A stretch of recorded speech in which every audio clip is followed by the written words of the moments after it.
شهادة حق إن لم نقلها فلا خير فينا، ولا نستحق شربة الماء التي تروينا. أهلا وسهلا بحضراتكم. مؤخرا خرجت إعلامية مصرية بلغت من العمر أرزل، أكل الدهر عليها وشرب.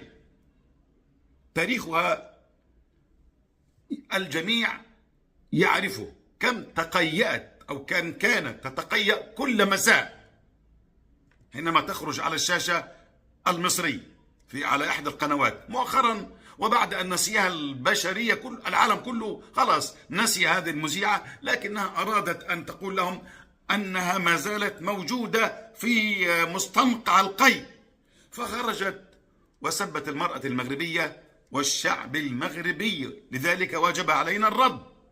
أقول لهذه الجاهلة: الشعب المغربي أكثر شعوب الأرض حفظا لكتاب الله. المرأة المغربية أيضا من أكثر، والفتاة المغربية من أكثر نساء الأرض حفظا لكتاب الله. لا توجد 5 منازل أو 10 منازل فوق الجبل أو في قاع السهول والوديان إلا ويزين هذه البيوت مئذنة ترفع صوت الله أكبر وتنشر الفضيلة.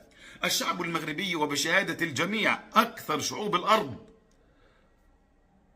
كرما وجودا وحسن أخلاق.